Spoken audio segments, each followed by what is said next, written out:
exclusive stuff on Film 4 tonight. As part of their Crime Spree season, they've got a preview of the hot Sin City, unmissable at 10. Here and now, Channel 4, the stiff upper lip of the real George V.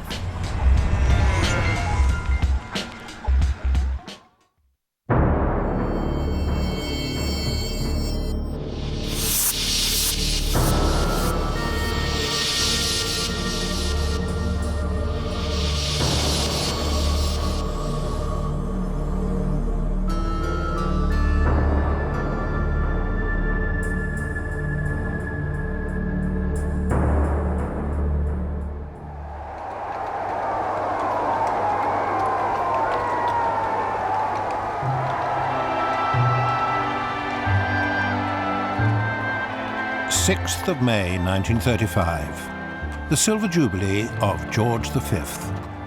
Britons flood the streets of London to cheer the man they called their Sailor King. George V's Silver Jubilee was an astounding and surprising success. And he was really moved and touched, and he said to the Archbishop of Canterbury, "But I'm such an ordinary man." And the Archbishop, rather tactlessly, said, "Yes, sir, that's just it." George was joined on the steps of St. Paul's Cathedral by his family, his wife, Queen Mary, his son and heir, the future King Edward VIII, his younger son, the future King George VI, and his granddaughters, the present Queen and Princess Margaret. There was plenty for them all to celebrate. Against all the odds, George had steered the monarchy through scandal, war, and political upheaval, and the country loved him for it. He lived in their imagination, and what they saw was what they wanted to see. Somebody who was a father to the country. Unfortunately, though, he wasn't a good father to his sons. It was George who created the modern House of Windsor. He named it, shaped it, and generated its peculiar emotional atmosphere. The real trouble with the way in which the royal family was redevised in George V's reign was that it was for outward show, bore in some respects very little resemblance to the reality, and that sort of dichotomy or schizoid arrangement is not going to work very well for very long.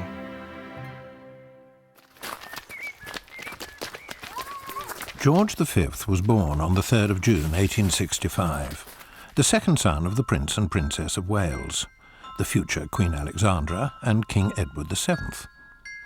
Given that Granny was Queen Victoria, George and his elder brother Eddie's childhood was remarkably un-Victorian.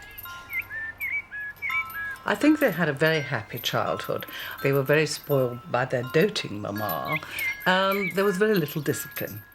I can't remember which of the courtiers described them as wild as hawks. And indeed, on one occasion, when Disraeli, the Prime Minister, was asked to Sandringham to dinner, they mistook his leg for one of the friend's legs and gave him a good pinch, and he was quite horrified. George, Eddie, and their three younger sisters were indulged by their partying socialite parents. Their grandmother, as ever, was not amused. They are such ill-bred, ill-trained children. I can't fancy them at all. They are poor, frail little fairies, most wretched. Excepting Georgie, who is always merry and rosy. George's father, the Prince of Wales, was a notorious philanderer and playboy. He had been married off 2 years before George's birth to Alexandra, a ravishing but empty-headed Danish princess.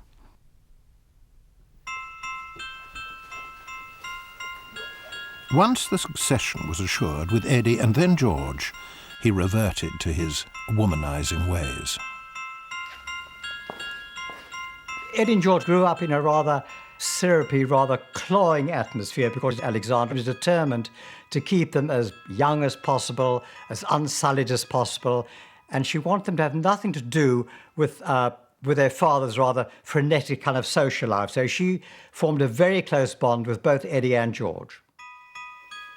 George would be particularly affected by the pain his father's blatant promiscuity caused his mamma, and Alexandra started to get clingy. To George, she was always darling mother dear, and to her, he was always her darling Georgie boy. Even when he was a grown-up sailor with a great big beard, she would write him as my darling little Georgie boy, and he'd sign his letters as your darling little Georgie boy. The bond was very, very close indeed with Alexandra, almost unnaturally close. As the second son, George was the spare, not the heir. His principal role was to act as companion and playmate to Eddie, 16 months older, though not necessarily wiser. The young prince's education began when George was 6. The man chosen for the task was Canon John Dalton. He would prove critical in moulding George's character. John Dalton was a very ambitious, moderately intelligent, and pretty manipulative young clergyman who ingratiated himself with Queen Victoria. Dalton meticulously noted young George's faults as fretfulness of temper and self-approbation. To counter these defects, the conscientious cleric devised a rigid daily routine of lessons. The real trouble with the boy's education was that Dalton was a martinet. He was tremendously keen on drilling them into a routine, a sort of strict way of spending their time and not wasting time, but he didn't have much book learning himself. In fact, you could sort of say that the education of the princes was semi-designed by Dalton to stop them thinking independently. Dalton's attempts to educate the princes met with limited success. In later life, George spoke no foreign languages, couldn't spell Shakespeare, and hardly ever read a book. But compared to brother Eddie, he was a prodigy. Eddie was lethargic. He was very stupid. He was much loved by his brother, but he was so indolent and so uninspired that his tutor required him to be educated at all times with his younger brother because George was so excitable and enthusiastic that he seemed to, as it were, take Eddie along with him. Given their father's raffish lifestyle, concern for the young prince's moral purity ran high. Queen Victoria ruled out sending them to board with other boys at public school. The royal family, in common, in fact, with most Victorian educationalists, were terribly insecure about the princes being contaminated by bad influences, which basically meant sexual discovery. Like all royal second sons, George had been earmarked for a career in the Navy.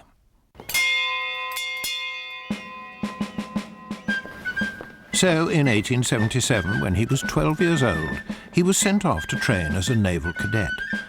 The worryingly effete Eddie went too, in the hope that he would develop habits of manliness and self-reliance. To safeguard their virtue, the ever-watchful Dalton accompanied them.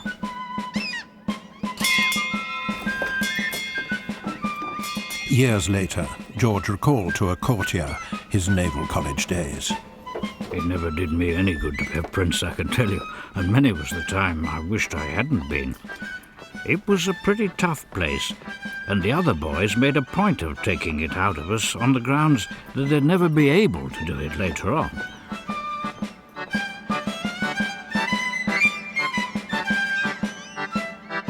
After 2 years at Naval College, the strange little trio of George, Eddie and Canon Dalton went to sea in an ageing wooden boat called HMS Bacchante. For the next 3 years, it was the young prince's home and the scene of George's formative experiences. Dalton instilled in both the princes, and much more effectively in the case of the younger one, Prince George, a very narrow sense of duty, an almost obsessional belief in routine and in domestic and private orderliness. At sea, George formed a lifelong daily habit. He wrote a diary. His entries are terse, banal, and obsessed by the weather. Dalton later published a 1,500-page-long account of their travels, allegedly based on the young prince's diaries. It was a fraud of breathtaking proportions.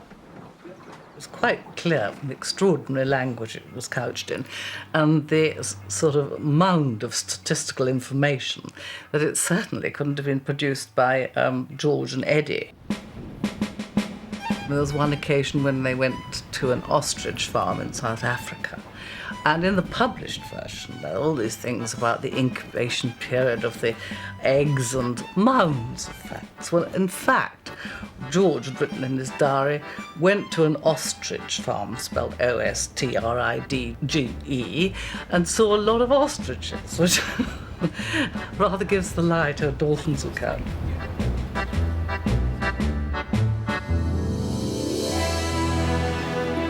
Navy life suited the young Prince George, and it was decided that he should continue with his naval career. But in 1882, his devoted tutor Dalton and his beloved brother Eddie returned home.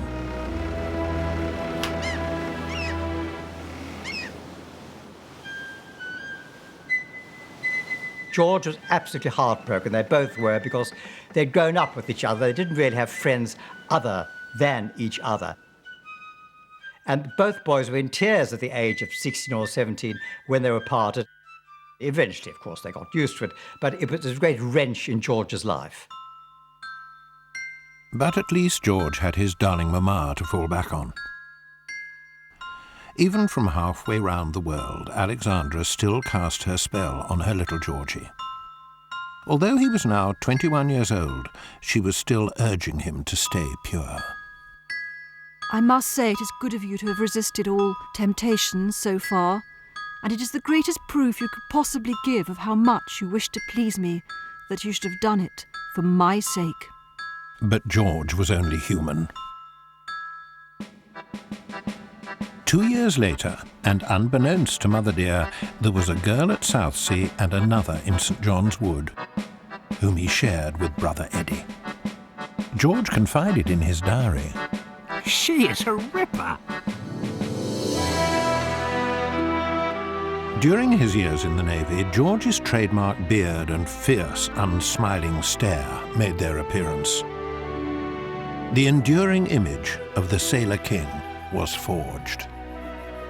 He emerged from the service as a real gruff, naval officer with salty language, interest in the weather, used to tap the barometer every morning.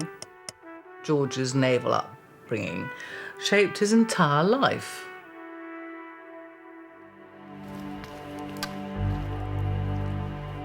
While George was thriving in the Navy, his adored older brother Eddie was going from bad to worse. Anxiety about the heir to the throne's moral character was mounting. Eddie had inherited his father's love of women and perhaps even men, although Edward VII wasn't interested in men. But I think that Eddie was quite interested in sexual dissipation. And it became of some concern at the time of the Cleveland Street scandal. There was in Cleveland Street in central London what was effectively a male brothel, where telegraph messenger boys, who were went boys of the late 19th century, used to go to service mainly young aristocratic men. In August 1889, a police investigation into the goings-on at 19 Cleveland Street implicated a rakish guards officer and pal of Eddie's called Lord Arthur Somerset, known to his friends as Podge. Threatened with exposure, Podge fled to France. The solicitor acting for Lord Arthur Somerset let it be known that if they pursued the case, the name of a very distinguished person would come out. Now, in no time, the scandal was rife in London. Every club in London, they were talking about the fact that Prince Eddie was involved. In November, the scandal went public when the Earl of Euston was accused of visiting Cleveland Street. He sued for libel. At the sensational trial which followed, he admitted having been there, but only in the hope of seeing pose plastique, Victorian striptease, racy but unimpeachably heterosexual. Fortunately for the royal family, Lord Euston won his libel trial, but rumours of a cover-up to protect Prince Eddie persisted. The rising tide of gossip about royal sexual shenanigans would have a marked effect on George. During the time that the Cleveland Street scandal broke, Prince George was away at sea, so he wouldn't have really had any first-hand knowledge of the scandal. But as George matured, so he became rather more censorious, rather more priggish, and was very intolerant, really, of any kind of sexual scandal, and particularly of any homosexual scandal. And he said that he always thought men like that shot themselves. Something had to be done about Eddie. The royal family's solution was to marry him off. The woman singled out for the unenviable task was Princess May of Teck. Princess May had grown up in London on the fringes of the royal family.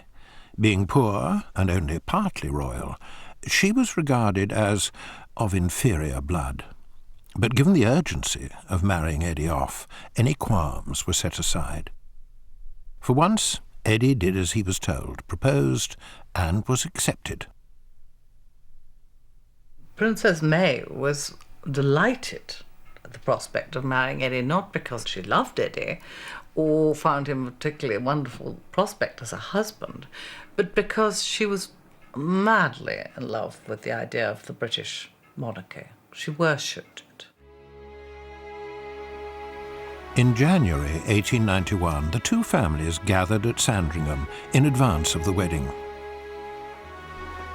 But, inconvenient to the last, the bridegroom caught influenza and suddenly died.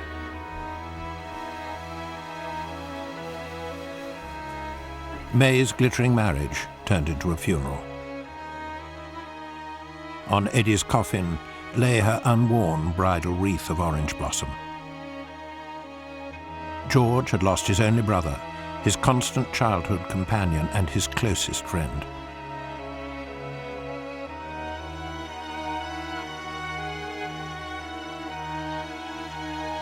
Stricken with grief and himself ill with typhoid, he now faced a much more daunting future.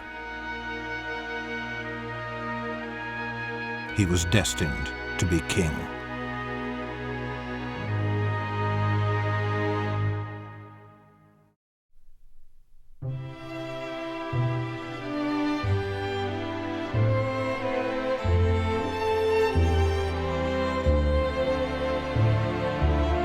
With his elder brother Eddie dead, the 26-year-old Prince George was now in direct line to the throne.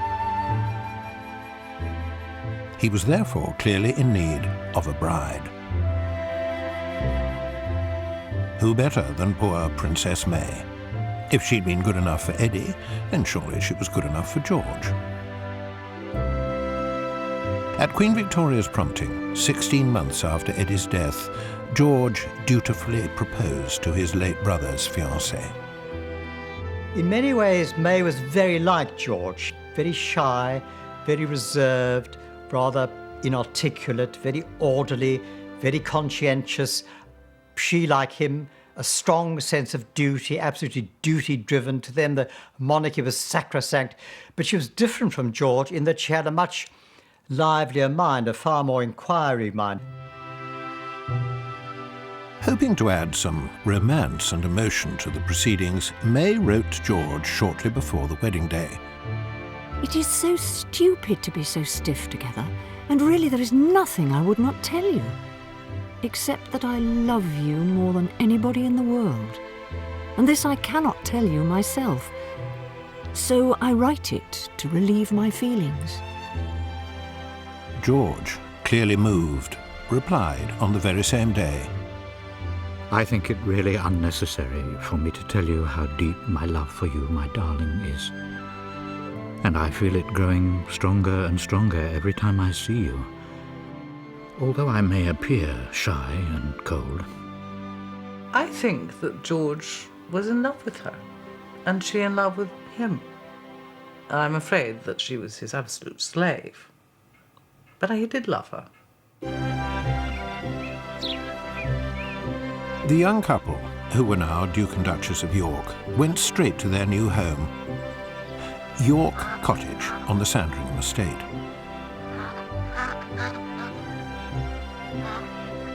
They were now installed just yards from the house where 18 months earlier they had both watched Eddie die.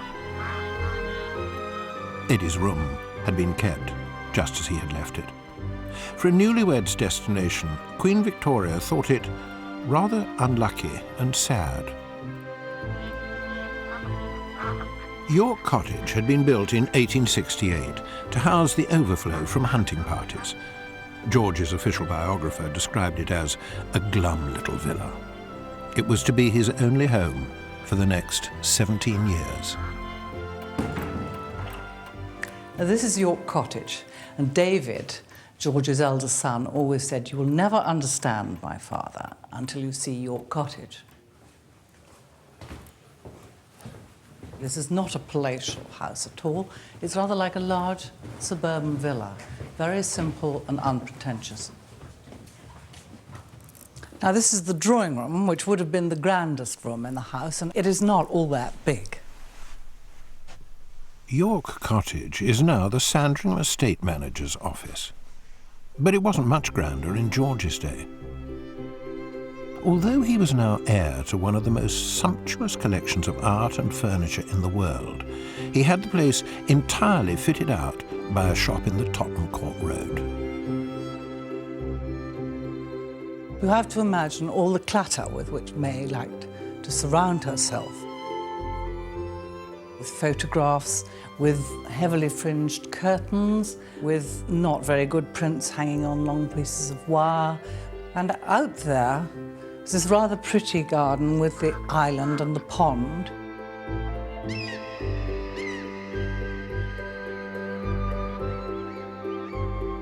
It isn't a grand house, and that's what George liked about it. It was very much the same sort of house that the middle class of his subjects would have lived in. At home with George and May, there was to be none of the heady atmosphere of George's father's circle, with its harem of mistresses. As George pointedly told the Austrian ambassador, "We have seen enough of the intrigue and meddling of certain ladies. I'm not interested in any wife except my own."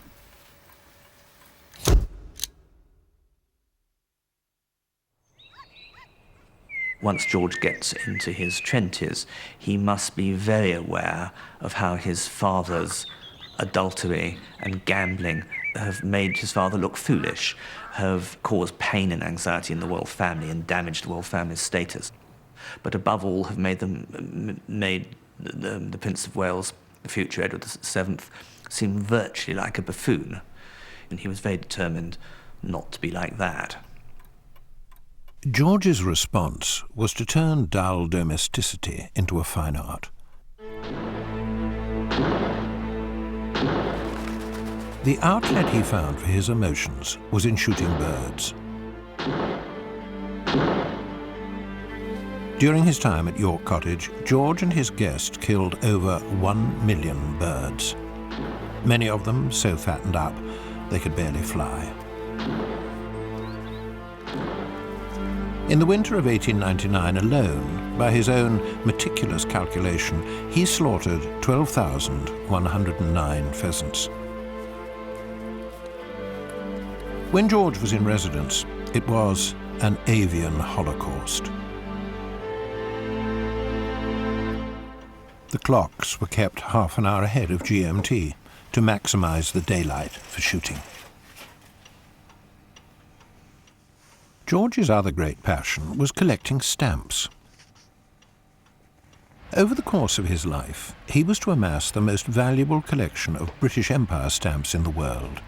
It is now estimated to be worth more than £100 million.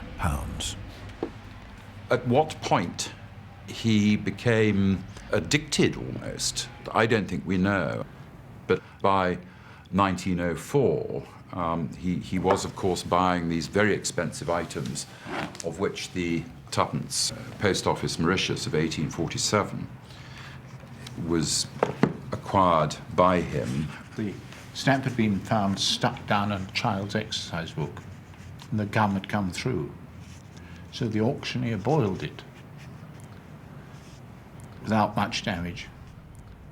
George wanted this stamp, the Mauritius Post Office Tuppenny Blue, so much he paid £1,450 for it. Now, obviously, he didn't want his wife or his father to know what he had paid. Unfortunately, the next morning he met probably the private secretary of the King in the yard at Sandringham, and was, "Sir, have you seen some fools paid 1,450 for a stamp?" George replied, Yes, that fool was me. "The Mauritius Blue is now worth £2 million. George made other solid investments in his York Cottage years. In 1894, May bore him a son and heir, the future King Edward VIII. The family called him David. Then came Bertie, the future King George VI. Then, in quick succession, 4 more children. Like all upper-class children of the day, the young royals were brought up by a nanny. But in the case of George's eldest 2 boys, Nanny, Mary Peters, was a sadist. When they were taken down for their routine tea-time visit to their parents, all dressed up, this nanny would pinch David so that he would bawl, and then George V would shout, "Get the damn child out of here." And she did this on purpose, really, I think, because she adored David and wanted to get him in trouble, so that he was hers. David had bruises on his arm, I think virtually from the time he was about 2 until he was about 5, and nobody noticed it.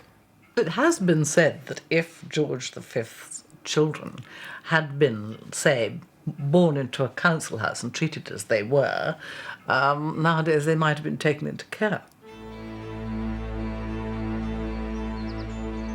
For George's children, quarterdeck discipline never let up. The regime was clearly modelled on George's own naval upbringing.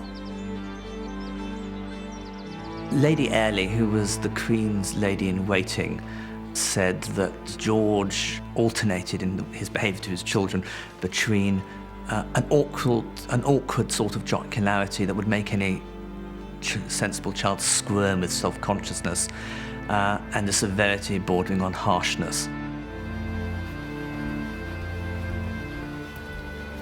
George was at his most exacting with his eldest son, David. Years later, David would recall his dread at being summoned to his father's library. On one occasion, he was so terrified, he fainted. Everybody's found it very difficult to explain why he was actually horrible to his sons, given the fact that he was a kind-hearted man who had a very happy childhood of his own. I think this is one of the sort of central mysteries. Certainly, he was worried that they might, get into bad company. Maybe this is shades of Prince Eddie here. But it wasn't just the memory of his late brother's dissipations that troubled George. The danger of moral contamination was still horribly close to home. For George's children, the high point of the year was the arrival up at the big house of their grandparents, by now King Edward VII and Queen Alexandra. Years later, their grandson David described Christmas there as Dickens in a Cartier setting.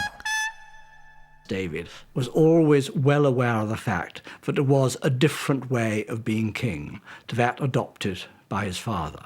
And I think he had no doubt at all he far preferred his grandfather's model. Young David took an ominous interest in his grandfather's sexual exploits.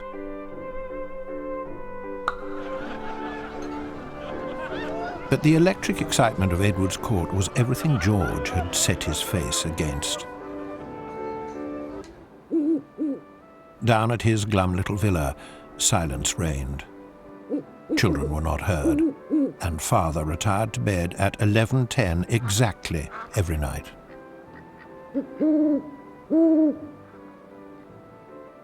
One of the courtiers said the House of Hanover, like ducks, produces bad parents. They trample on their young. And this was certainly true in the relationship between George V and his sons, particularly the eldest son. David grows up with increasing resentment of his father's outlook and behaviour and sense of propriety. At York Cottage, George, the sailor prince, had lived the simple life of a Norfolk country squire.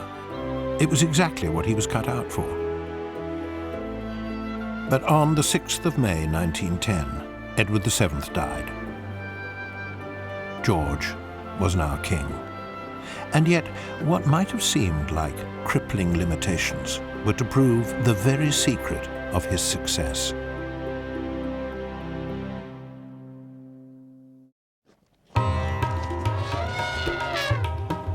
December 1911, the coronation Durbar at Delhi. George and May, now rechristened Queen Mary to help her cut a more regal figure, were crowned Emperor and Empress of India before their Indian subjects. George was very keen to go. He toured around India as the Prince of Wales in 1905 and been very touched, as he saw it, by the love of the people. And he was very conscious of the fact that no reigning monarch had actually ever visited India. And so I think he wanted to be the first.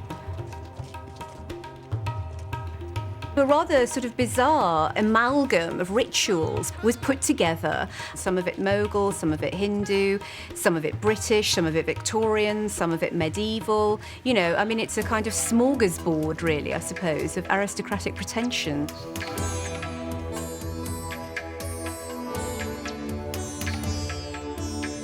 Behind the pageantry lay cold political calculation. The officials in British India at that time, the Viceroy and the Secretary of State, were dealing with an India which was becoming politically unstable and in which British rule was being challenged by educated, westernised, highly articulate Indians. And I think they thought that bringing a monarch over from Britain and having all of the show and the flummery of a ritual enthronement would be a way of reaching over the heads of those kinds of intellectuals to the masses. For all the epic spectacle, George's account in his diary strikes a pooterish note. Rather tired after wearing the crown for 3.5 hours. It hurt my head, as it is pretty heavy. Bed at 11 and quite tired. The Durbar over and done with, George could get on with the real joy of coming to India, massacring the local fauna. He refused point blank to make an official tour of Madras, and instead went hunting in Nepal. The total bag included 39 tigers, 18 rhinos, and 4 bears. One witness wrote that the tigers had been slaughtered with no hope of escape. The deference with which George was received in India was a welcome relief. Back home, the first year of his reign had been marred by a political crisis which challenged the last vestiges of royal power. The whole story of the monarchy in the 20th century is about the determination by elected politicians of all parties to dilute the royal prerogative, claw a bit more power away. I think most politicians saw the arrival of this new king, who was only 45 years old, and who was not, by any stretch of the imagination, a particularly bright or thoughtful man in some regards, as an opportunity for them to do some empire building.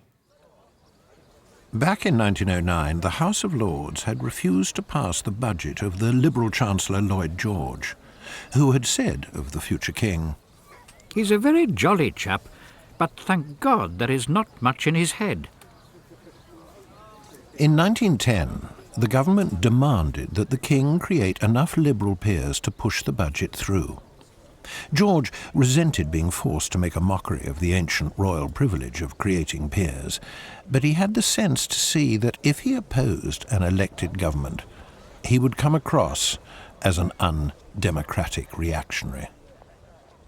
George V was conservative to the point of ossification, but he was also very canny and very cautious. He was well advised by his private secretaries, and he realised that the future of the monarchy was in his hands, and he was going to have to be very, very careful about what he did.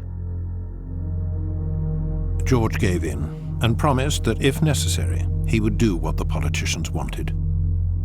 Later, he complained bitterly about their actions. "They have behaved disgracefully towards me." By suppressing his conservative instincts, George had ensured the monarchy survived, but he had conceded the last illusion that it had any real power.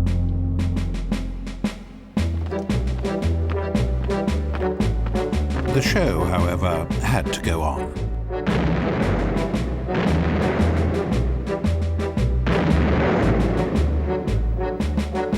On the 24th of May 1913, George was in Berlin, attending the wedding of the daughter of his cousin Willy, the German Kaiser Wilhelm.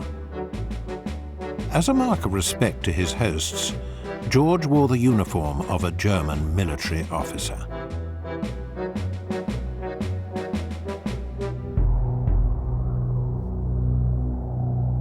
"15 months later, he wrote in his diary, 4th of August 1914. Warm showers and windy. I held a council at 10:45 to declare war with Germany. It is a terrible catastrophe, but it is not our fault." The First World War would be the greatest test of George's reign. He was now at war with his own cousin. At first, he was determined not to let the conflict get in the way of family ties. George V often went to Germany on manoeuvres. He was honorary colonel of various German regiments. George had made his cousin, the Kaiser, honorary colonel of various British regiments. And when the war broke out, George was very keen to be civilized about it. He said that he didn't see why the Kaiser should be stripped of these honorary colonelcies of these regiments. But George's instincts were doggedly patriotic. Over the course of the conflict, he held 450 military inspections, made 300 hospital visits, and bestowed more than 50,000 awards. He even sent his eldest son, David, who was now the Prince of Wales, to serve with the army in France.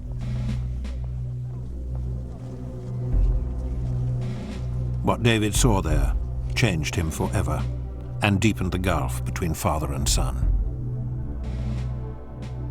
The Prince of Wales never actually himself was in the front line, but he was very, very close to it, and he saw his friends being wiped out one by one. It scarred him. He was undoubtedly affected by it in a way which his father never was and never could have been, even though his father made frequent visits to France and took immensely seriously his role as the head of the armed forces. By 1917, the war was going badly. Tales of the enemy's atrocities were circulating, and anti-German feeling in Britain was boiling over. There were attacks on German shopkeepers, all sorts of places with German names had to change them. And it got to such a pitch that people kicked Dachshunds in the street and gave up drinking hock and substituted Bechstein pianos with other kinds of pianos, all these sorts of things. Soon, the anti-German fury found a new target, the royal family itself. One Labour MP called George a German pork butcher. Even Lloyd George was heard to refer to the king as my little German friend. By 1917, people are feeling angry about the conduct of the war, and they are looking for authority figures to take out their anger upon. And the king, I think, quite shrewdly, on the recommendation of some of his courtiers, thought, well, now is the time for me to identify as closely as I possibly can with my people. George V's response to the hysteria was a very canny one, and it was simply to change his name. He moved from Saxe-Coburg-Gotha, which appeared to be the name of the monarch, although nobody was absolutely sure what the dynasty was called. But it wasn't a very good name to be called, because the first serious air raids on London, which occurred in 1917, were carried out by aeroplanes which were called Gotha bombers. Clearly, Saxe-Coburg-Gotha was now a no-no. Amongst the new names George considered were Plantagenet, Tudor-Stuart, York, Lancaster, and even England. But the prize-winning suggestion came from George's trusted courtier, Lord Stamfordham. Lord Stamfordham, the private secretary of George V, chose a brilliant name. It was a stroke of genius. Windsor. What could be more quintessentially English than that? It was what we would today call the great public relations coup. And they said, this is the new monarchy, this is the new name, it's an English name, and the monarchy is now part of the British people, part of the English culture, not some sort of German throwback. George's decision to redefine his family as English through and through came at a price for another of his continental cousins, the Russian Tsar. In March 1917, the Russian Revolution had broken out. It was immediately clear that the Tsar, George's dear cousin Nicky, and his family were in great personal danger. Urgent requests were received to give the Romanovs asylum in Britain. The government initially agreed to the request, but George was alarmed. His private secretary, Lord Stamfordham, advised that if this foreign autocrat were to come to Britain, George V's own throne might be under the same sort of pressure that the Tsars had been under. George had learnt that being a constitutional king was a tightrope walk. There was no way he was going to let his association with the autocratic Russian Tsar knock him off balance. He intervened to demand that the offer of asylum be withdrawn. In July 1918, dear cousin Nicky and his family were shot by the Bolsheviks in a cellar.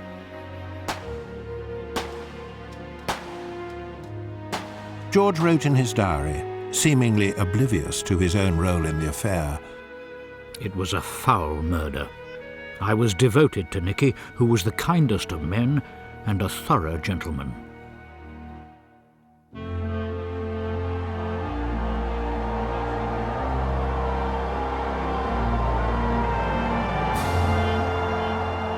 On the 11th of November 1918, crowds streamed down the Mall to salute the man who symbolized their victory. Thanks to some astute rebranding, tireless glad-handing, and a dash of ruthless realpolitik, the Windsors had breezed through the rest of the war. George V had a good war on the whole.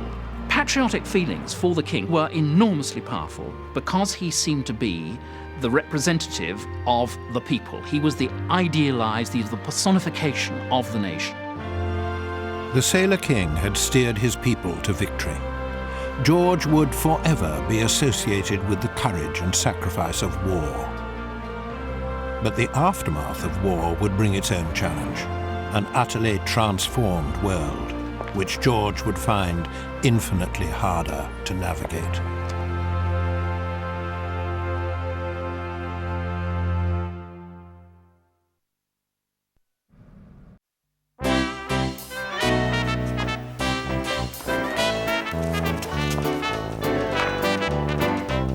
Britain in the 20s. Fun was back. Smart society women wore their hair short, smoked in public, drank cocktails, danced to jazz, and flirted with witty plutocrats who weren't their husbands. Women over 30 could even vote. A jaded country exhausted by war was emerging, blinking into the pearly Art Deco shimmer of modernity. Not that you'd know it from Buckingham Palace. King George V was having none of it.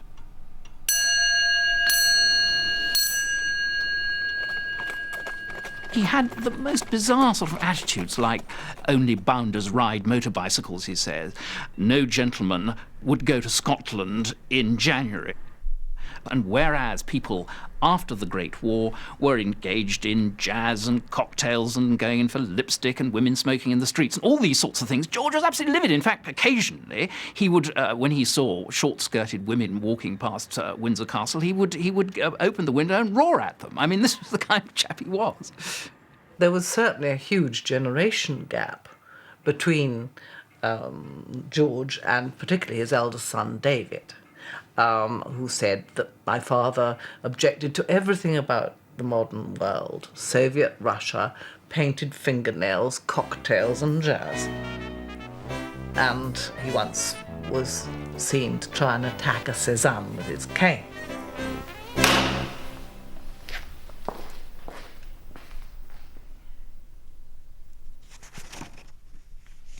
Penelope Aitken grew up on the Sandringham estate, and as a young woman would often be invited to dinner with the king. It was a fairly terrifying experience, I have to say. Clothing was extremely formal because the ladies of the court and the guests were all dressed up in their nines. It was silks and satins and jewels and furs and long white gloves and endless curtsying. Queen Mary was always in a mass of jewels up round her neck and down her front and so on, and she had her hair all curled up with jewels and things. It was always the same. It didn't alter. That house never altered. And to find myself sitting next to the king, and I always sat on his left side because his hearing was better on that side. Also, I probably was not anything like as important as the Archduchess or somebody was sitting on his right side. But he talked then to his left side more to his right side. So in that way, over the years, I used to sit next to him. So in that way, I got to know him. I can't remember any brilliant conversation that passed between us, I must say. It was probably all about shooting, but... The clocks in George's houses were still set half an hour ahead of GMT, but his court was falling ever further behind the times. George's concern for punctuality, precedent and protocol now bordered on the obsessive. Even his wife Mary was kept rigidly fixed in the past. There's a story when he once caught her trying out a new dance step with one of the courtiers, and he was absolutely furious about this. She didn't ever dare do it again.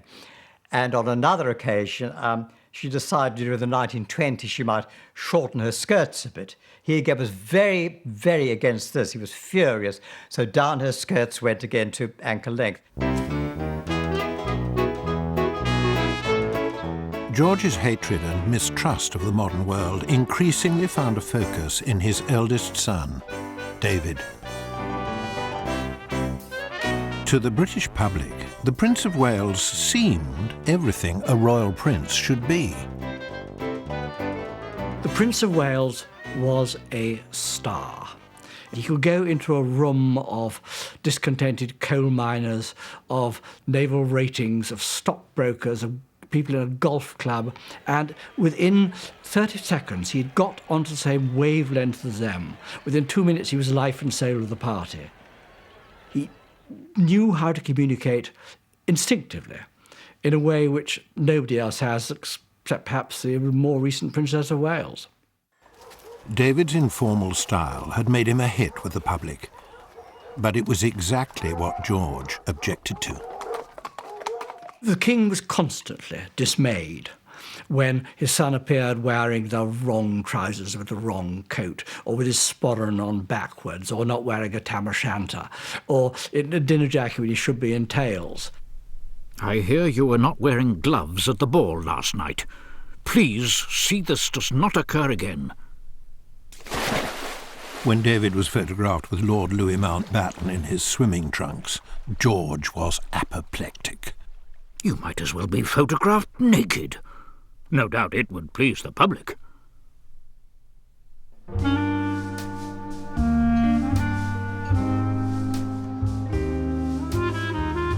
But the principal bone of contention was women. George's lifelong fears of renegade sexuality and loose, corrupting women were coming back to haunt him. Being a young prince is really like being a young rolling stone. You have a huge amount of sex on offer for the taking if you want it, and it's enormously unreasonable to expect young princes to behave otherwise. It does seem strange that George had such an obsessive fear of his sons falling into the hands of unsuitable women. I suppose it was related to his youth with Eddie and to his concern that the monarchy should survive and should survive without scandal. And of course, from his point of view, he did have a point, because David in particular was always falling in love with married women, i.e. not looking out for the right bride. In 1918, David took up with Freda Dudley Ward, the wife of a Liberal MP and a mother of two. She was the first of many unsuitable women he fell for. The only ray of hope was provided by George's second son, Bertie. In 1923, Bertie married Lady Elizabeth Bowes-Lyon. She was the kind of thoroughly unmodern gal George approved of. He appreciated Bertie's choice of bride enormously. He was mad about Lady Elizabeth Bowes-Lyon. Absolutely, she could do anything she liked with him, even arrive late, which was the cardinal sin. George V and Bertie always basically got on. They were very much the same sort of person.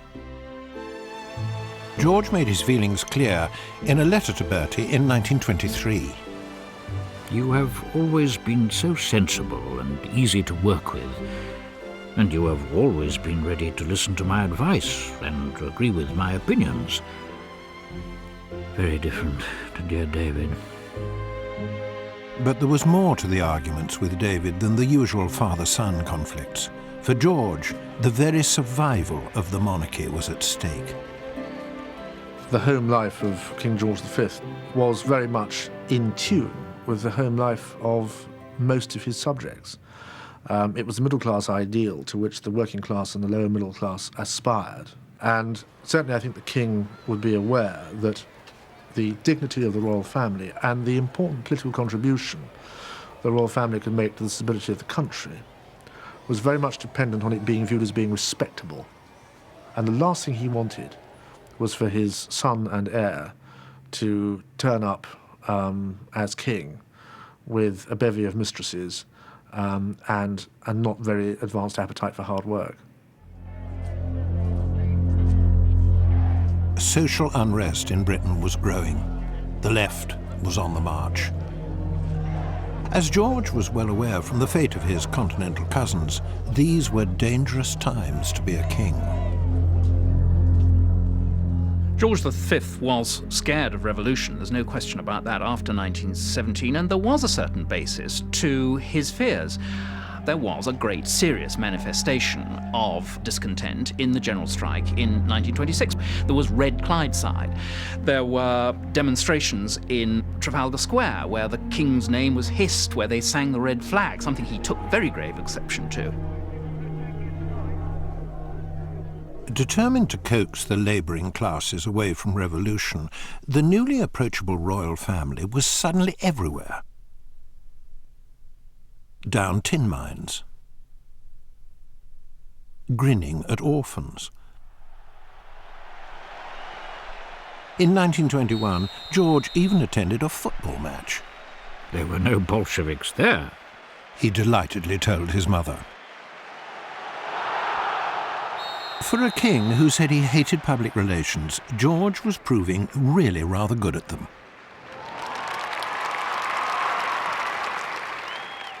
You can't overestimate the benign effect on the people of this country of George V being seen to go out among them and to be one of them. And I always think of him at the British Empire exhibition in 1924, looking like just another jolly member of the public who's turned up paid his shilling ticket and had a day out. George's personal limitations, his narrow horizons, utter normality and rigid respectability, were starting to look like his strongest suit. Who would launch a revolution against a man who had lived in a cottage and who caught toy trains?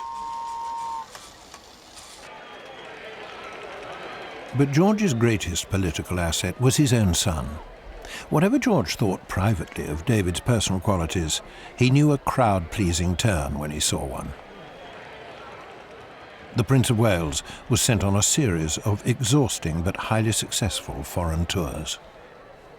Even so, George kept up a constant barrage of comment and criticism. According to his right-hand man, Lord Stamfordham, George felt little short of despair when he read that the Prince of Wales had played the drums at a dance in Lucknow. What, Stamfordham asked, will the natives think? The Prince of Wales hated the royal tours. I think if the king had said, "Wow, you are doing marvellously well, well done, David, keep at it," then the royal tours might have been slightly more acceptable.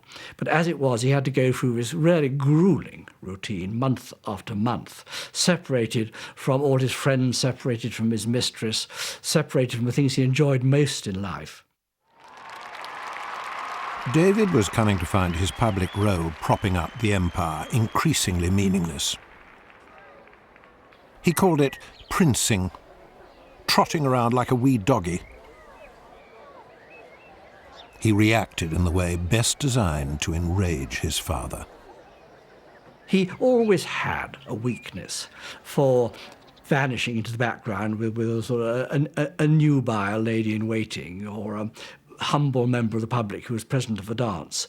But this was a minor detail in the early tours. As he went on, as he got more bored, as he got more resentful, so this became more and more marked. In 1921, David was packed off to India.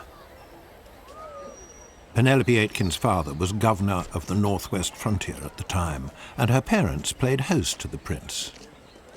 Very early on in his visit at one of the dances, he'd spotted an attractive little woman out of all this mass, this spit image of Mrs. Dudley Ward, built on exactly the same lines, little tiny dark shrimp, and only danced with her. So the Chief Justice's wife and the Governor's wife and so on was burned completely. Well, then the moment came for him to leave, and he came to say goodbye to my mother, and he produced the inevitable silver frame of royalty of himself dressed up as from the Prince of Wales, and thanked her for having had him to stay. And my mother put her hands behind her back, and she said, "I really gave him hell. I thought he'd behaved so badly, because these people in these remote districts, they come hundreds of miles to see him, and he'd really not tried in the least to be charming or nice or anything to them." The sad irony of King George V's conduct of fatherhood was that the demands which he made on his children and his insistence upon this rigid discipline and good order and temperance drove his naturally rebellious elder son into all the excesses which he most dreaded and feared, and that he set out to create a paragon and in fact created a monster. George had other problems. In November 1928, he fell chronically ill with bronchitis. For several months, there were fears that the king might die.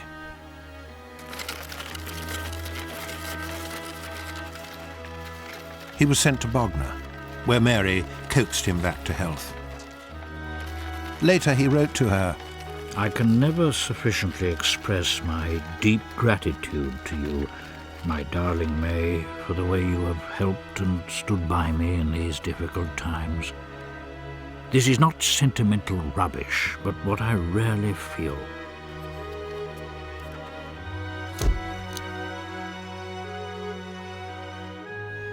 George's other great source of comfort was his young granddaughter, Lilibet, the present queen. George doted on her. She adored him and called him Grandpa England. Like many grandparents, George V was sweet with his granddaughter Elizabeth. He used to even get down the sandpit and play with her, which he'd never done with his own children, and write besotted little letters about, oh, she'd just got her fourth tooth, never having noticed this happening with his own, of course. George recovered, but he had received a shock. A lifelong chain smoker, he was 64 years old and growing frail. Increasingly, his thoughts turned to what would happen when he died. And the outlook had never looked darker.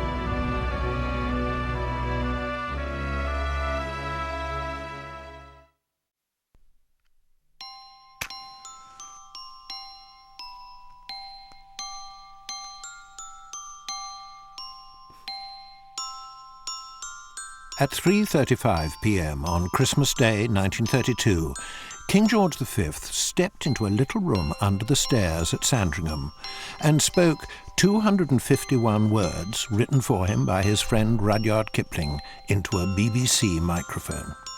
He was so nervous, a cloth had to be placed over the table to stop his shaking hands from rustling the script. Through one of the marvels of modern science, I am enabled this Christmas Day to speak to all my peoples throughout the empire.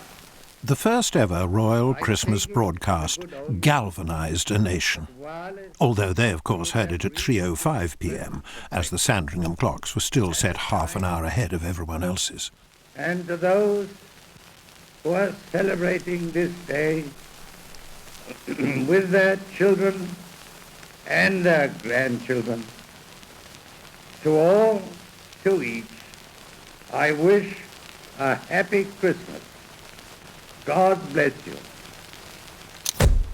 George V resisted the attempts on the part of the BBC to get him to perform at Christmas, but it was the most successful single thing, I think, that George V ever did. He really managed to communicate in an intimate, personal way with his people. One of the few Britons not listening was George's own son. David had wandered off into the garden as his father was about to speak. I confess I was rather hurt that you should have gone out to play golf just when I made my short broadcast. The Christmas broadcast was a triumph. The constitutional king had struck all the right notes. But George's family was turning into a disaster. The autocratic father was losing his grip.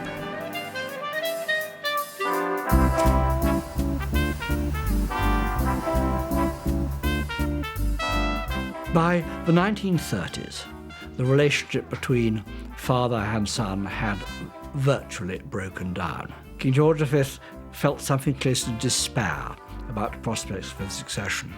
He had decided that his son was no good. In 1934, matters took a turn for the worse. Wallis Simpson arrived on the scene. At first, I think King George V thought that Mrs. Simpson was just another of David's women. It took quite a long time before he realised just how powerful a personality she was.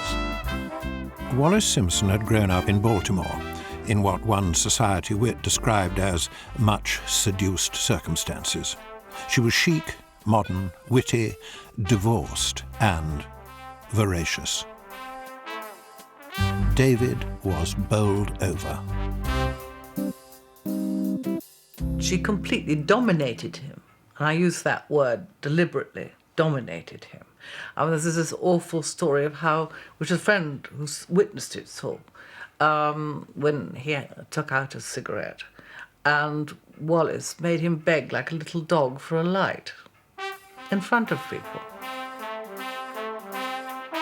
To King George V, it was inconceivable that the relationship between man and woman, let alone between king and queen, could be anything like this. He commanded total respect from all the women in his life. He took it for granted that they viewed him as being a superior being, and the thought of his son cringing in front of his upstart American curdled his blood. All through 1934, David flaunted his relationship with Wallis. In November came the final showdown. David asked for Wallis to be invited to an official reception of his father's. The king said, "I'm not prepared to have your mistress in Buckingham Palace." And Prince of Wales said, "She is not my mistress." "Do you swear that?" said his father. "Yes," said the Prince of Wales. So Wallis met George. They failed to hit it off. The king was assured by certain of his courtiers that his son had in fact been lying to him, that Mrs. Simpson was the royal mistress. He felt not merely that the relationship was one which was totally improper, which the heir to the throne should not indulge in, but also that his son had misled him, willfully misled him about it. And in a way, it was too late then anyway. There was no real question of rapprochement. Shortly afterwards, George told the Prime Minister, Stanley Baldwin, "After I am dead, the boy will ruin himself in 12 months.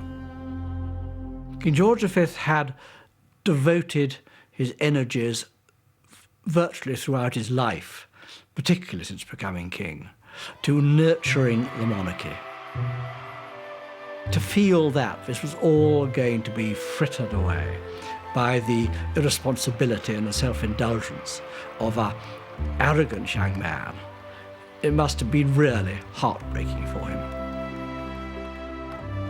In the midst of private turmoil, May 1935 brought a public landmark for George. He had been king for 25 years. His Silver Jubilee was celebrated against a gloomy background of rising international tension. Across Europe, fascist dictators were coming to power. George V's Silver Jubilee was quite consciously thought up as a kind of response to the brutal theatre of power that Hitler was staging at Nuremberg. And it was, in a sense, a kind of exercise in anachronism, because whereas Hitler had Nazi stormtroopers and all the brutal paraphernalia of the whole Nazi setup, George V had clinking cavalry and church services and waving from carriages and spurs and so on. It was old-fashioned, but it was enormously successful. Royal magic was the balm to heal an anxious nation. George could still pull the crowds like any jumped-up foreign demagogue. Only where they had stormtroopers by torchlight, he got by with understated charm and bunting. The celebrations were loudest when George toured the working-class districts. Left-wing politician ruefully observed, "The monarchy has been sold to the democracy as the symbol of itself." It was George's finest hour and everything he'd worked for. It's a sort of happy picture, this slightly crusty, rather narrow-minded conservative old gentleman toddling out and suddenly overwhelmed by the warmth of a nation. And it thawed him to a remarkable degree. It cracked that reserve. I think that he was at his most human when he came back from one of his triumphal tours and made that remark about, "I never knew they felt like that about me." It was a great shock to him, a very pleasant shock, but a shock nonetheless. And I feel that he felt that, I've done quite well. I have secured the monarchy. I will pass it on in one piece to my son. I will pass it on in the only way that really matters, that it has the consent of the people. But the public moments of epiphany masked deep private worries. George was heard to say, "I pray to God that my eldest son will never marry and have children, and that nothing will come between Bertie, Lilibet, and the throne." George's health was deteriorating rapidly, and relations with his son and heir had irretrievably broken down.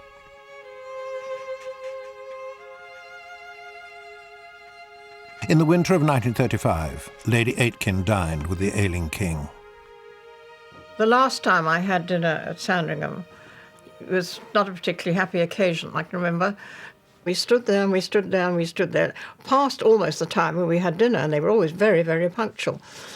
And finally down he came with a rather thunderous face, and he did say good evening to us, but it was quite obvious that he was not in a good mood. And I felt that he and the Prince of Wales had fallen out. And in fact, it was confirmed later, too, by other people at Sandringham to me, that they'd had a row about Wallis Simpson, who was waiting at Newmarket.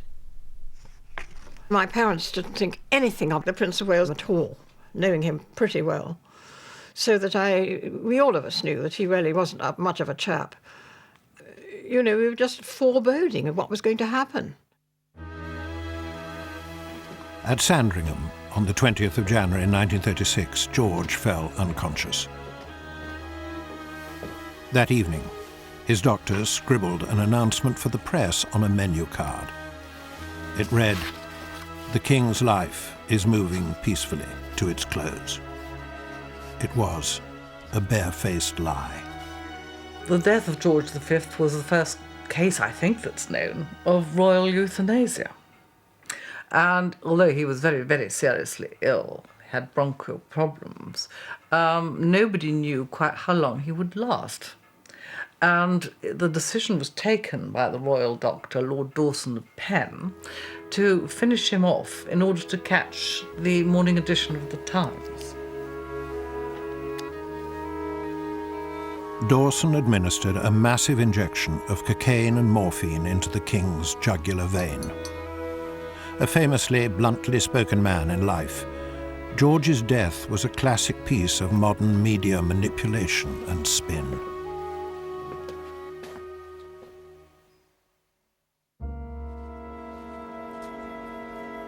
George's coffin was wheeled away across the deserted park to lie in rest at the Sandringham Chapel.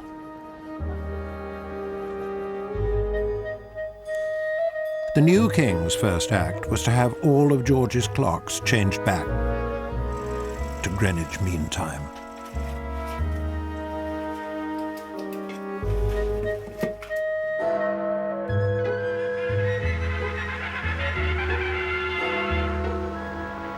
Whereas it hath pleased Almighty God to call to his mercy our late sovereign lord, King George V. The next morning, David watched with Wallace from a window in St. James's Palace as he was proclaimed King Edward VIII. Defender of the faith, Emperor of India. God save the King. It was a major breach of protocol. Had George been in his grave, he would have turned in it.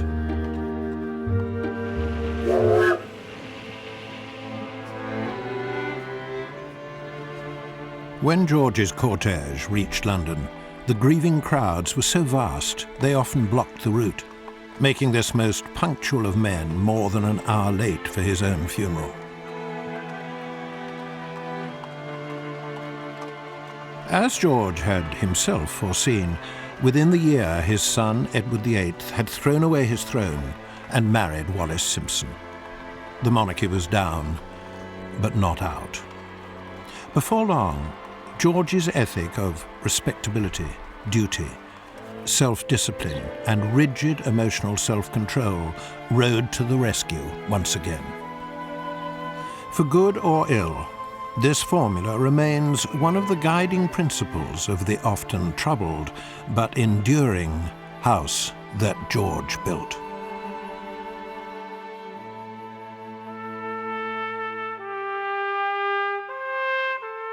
Visit the Real Lives website at channel4.com/history to find out more about royals and other historical figures. Now, next tonight, jet lag for Dr. John Carter, flying to Paris for love in ER.